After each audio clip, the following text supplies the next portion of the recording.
विद्यार्थी मित्रांनो, तुम्हा सर्वांचे मिशन 2021 मध्ये स्वागत आहे। आज आपण डे 2 मध्ये आपल्या 10वीचे जे विज्ञान 2चा पेपर होणार आहे त्या पेपरचं स्वरूप पाहणार आहोत। तर चला सुरुवात करूया।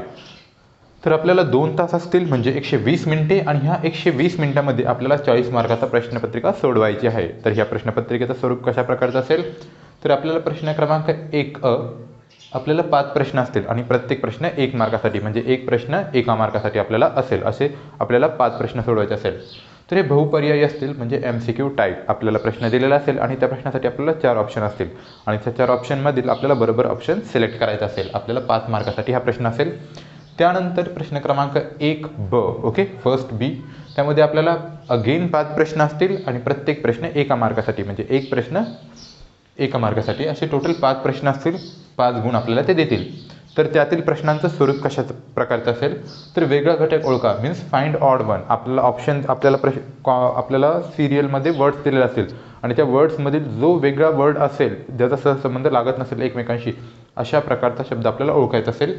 त्यानंतर प्रश्न क्रमांक 2 सहसंबंध ओळखा म्हणजे जसं एक्झाम्पल Aचं B असेल तर C बरोबर काय अशा प्रकारचे आपल्याला प्रश्न असतील आणि ऑप्शनसुद्धा आपल्याला दिलेले असतील। फाइंड ओके कोरिलेशन, त्यानंतर जोड्या जुळवा किंवा आपल्याला बरोबर जोडी ओळखायची असेल ओके 2 बरोबर जोड्या ओळखायच्या असतील आपल्याला हाफ हाफ म्हणजे 1 मार्कासाठी ते मिळेल। मॅच द कॉलम म्हणजे आपल्याला बरोबर कॉलम फाइंड आउट ओळखायचा असेल। चूक की बरोबर ट्रू ऑर फॉल्स, आपल्याला एक सेंटेन्स दिलेलं असेल आपल्याला एक वाक्य दिलेलं असेल ते वाक्य बरोबर आहे की चूक आहे हे आपल्याला ओळखायचं असेल। आणि त्यानंतर नावे द्या किंवा उदाहरणे लिहा ओके आपल्याला नावे द्यायची असतील किंवा उदाहरणे लिहायची असेल। आपल्याला प्रश्न विचारला असेल किंवा आपल्याला कुठल्याही एका ह्याचं उदाहरण द्यायचं असेल ओके अशा प्रकारे हे 5 प्रश्न आपल्याला 5 गुण देऊन टाकतील। आणि त्यानंतर प्रश्न क्रमांक 2 मध्ये आपल्याला scientific reason give scientific reason म्हणजे शास्त्रीय कारणे द्या।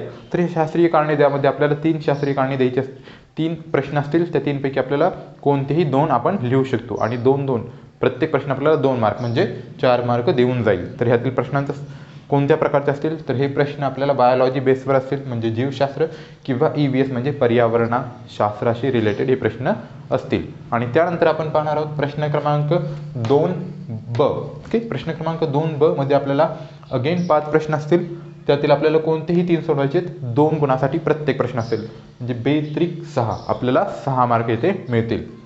तर ह्या प्रश्नांचं स्वरूप कसं असेल 2 जीवशास्त्रावर असतील म्हणजे बायोलॉजीवर आणि 2 पर्यावरणशास्त्र म्हणजे EVS वर डिपेंड असतील। तर ह्यांपैकी फक्त आपल्याला 3 प्रश्न सोडवायचे ज्या की आपल्याला 6 मार्क देतील।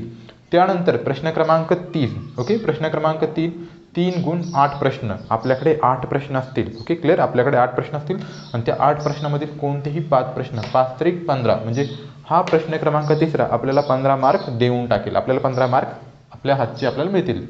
तर हे जे 8 प्रश्न असतील तर 8 पैकी 4 प्रश्न जीवशास्त्रावर असतील आणि 4 प्रश्न पर्यावरणशास्त्र म्हणजे बायोलॉजी आणि EVS वर कोणतेही 5 प्रश्न आपल्याला सोडवायचे आहेत।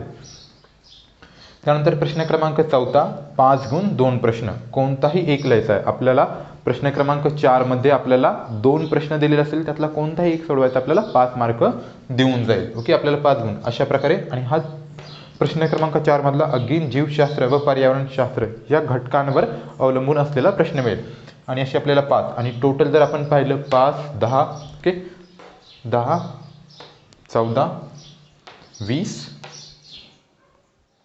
35 आणि 5 40 अशा प्रकारे आपल्याला 40 मार्क येथे मिळतील।